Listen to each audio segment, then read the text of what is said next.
Peşə təhsili müəssisələrinə qəbul prosesinə start verilib. Bunu Peşə Təhsili üzrə Dövlət Agentliyinin direktoru İlqar Bayramlı brifinqdə deyib.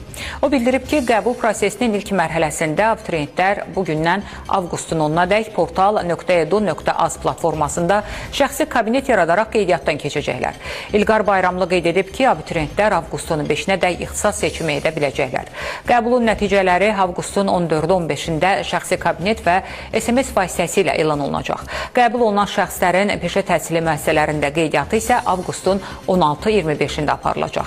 Bu mərhələdə tələbələr müvafiq təhsil müəssisələrinə sənədlərini təqdim etməlidirlər, deyə İlqar Bayramlı bildirib. O qeyd edib ki, bu ildən peşə məktəblərində əmək bazarının ehtiyaclarına uyğun 5 yeni ixtisas tədris olunacaq. Həmin ixtisaslar geodeziya və kartografiya, satın almaların təşkili, qida emalı texnologiyaları, istixana operatoru, çörək ustasıdır. Qəbul planının 44% iqtisadiyyat, xidmət, informasiya texnologiyaları istiqamətini əhatə edir.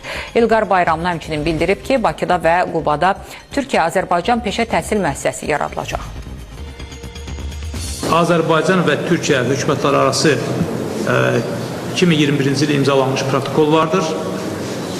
O protokola əlavə edilmiş 2025-ci ildə əlavə bir protokol vardır və bu protokol 2025-ci ilin sonunda həm Azərbaycan Milli Məclisi, həm də Türkiyə Böyük Millət Məclisi tərəfindən qanun statusunda təsdiq edilmişdir.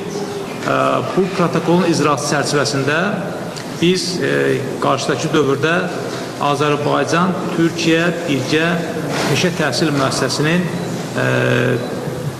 açılışını edəcək.